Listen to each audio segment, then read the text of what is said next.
2015. Okay. Yeah. And what made you get into beekeeping? Originally, it was a project that I started, Okay. and I thought it would be a great opportunity to do something with my son and try to create a bonding experience. And we did a lot of education, and we ordered beehives, and then it became work, and that's when my son dropped off, and my wife came on board. Aww. What would you say is the biggest lesson you learned from beekeeping for couples, as a couple? Well, I think beekeeping is another project. We have learned a lot relationship-wise from doing projects together, and beekeeping is another project that we have taken on.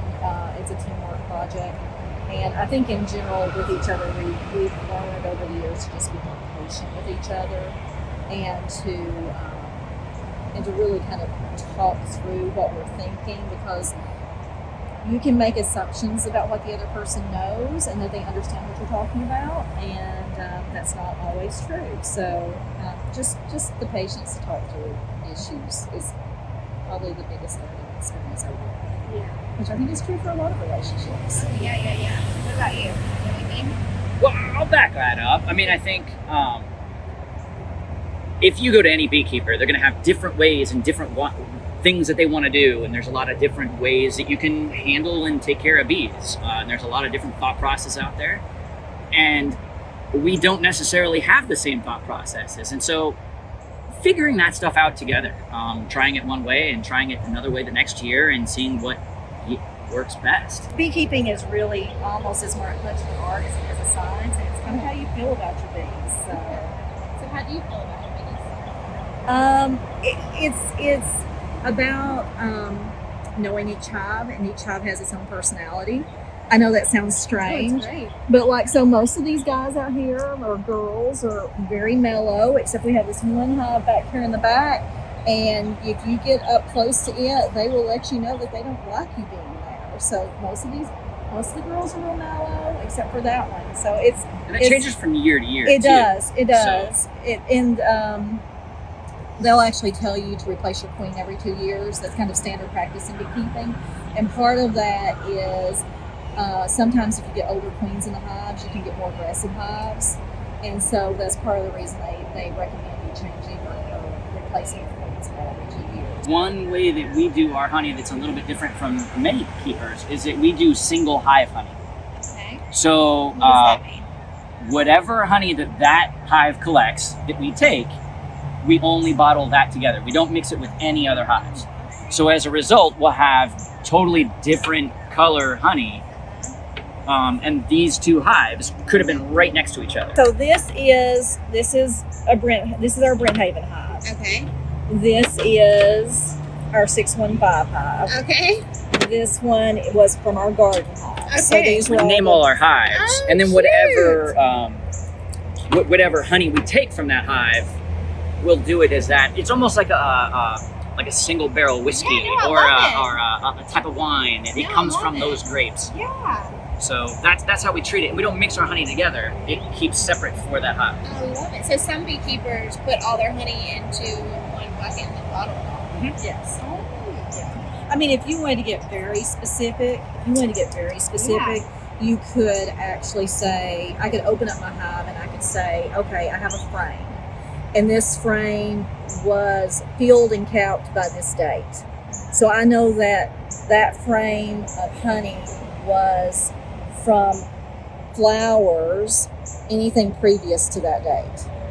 So you could be very specific, but that's also why if you're doing honey for allergies, if you have fall allergies, you should really be having honey that is collected from fall. Mm-hmm. If you have spring allergies, you should be having honey collected from the spring. Because otherwise there's not the allergy benefit that you're wanting to get. Where do you guys get your bees from? So all of our bees at this point are from collected swarms. Oh, okay, just from around here, or people Swarms that in call Nashville. you? Swarms in Nashville, swarms of people that call us, and then we split our own bees. Okay, gotcha.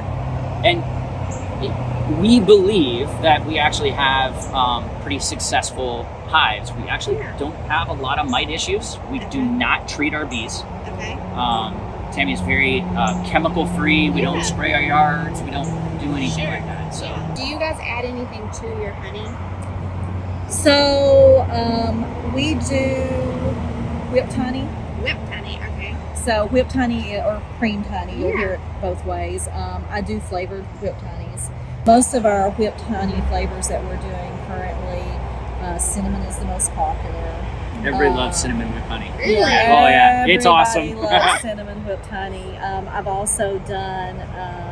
You did a pumpkin spice. That's one of my others, and it's really good as well. I've been working on like a molasses cookie and a banana bread version. So hopefully by the time we get around to the time for the honey festival, I will have a few other flavors. So we will have cinnamon whipped honey.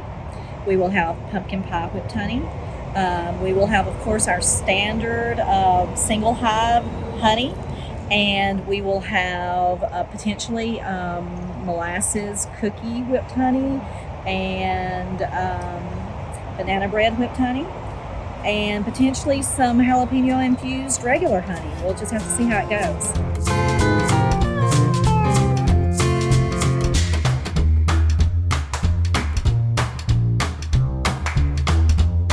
This is jelly. Jelly. This is Oh. jelly, and so this is like wild foraged plants. Oh. So this is made from garden violets, wild garden violets.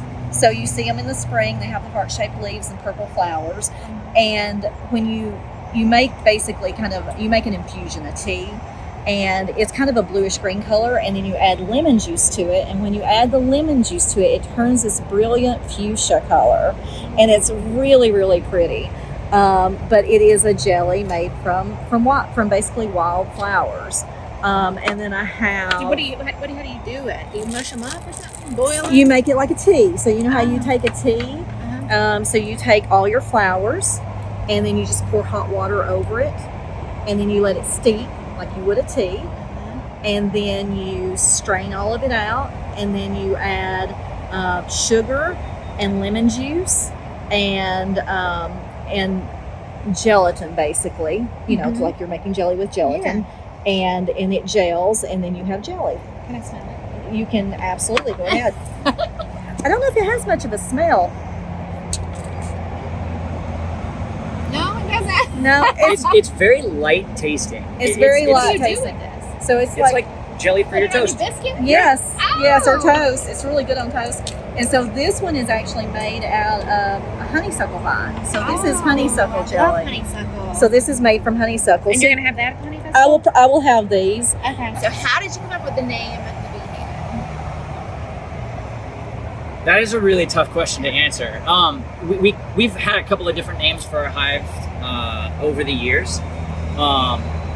We are working on a project for beekeepers in a hive. We think there's some improvements that can be made, and so trying to come up with that name, An overall name. an that overall kind of name that'll encompass. all of everything. So we originally were talking something like the bee house and things like that, and trying to come up with a name, and we were like, we need something that's kind of sounds like home, a place for bees. And we were like, well, how about Haven? And it just happens to coincide with the fact that we live in Grand Haven. Yeah. So we have the Bee Haven that's in Grand Haven. So so it's kind of a fun coincidence.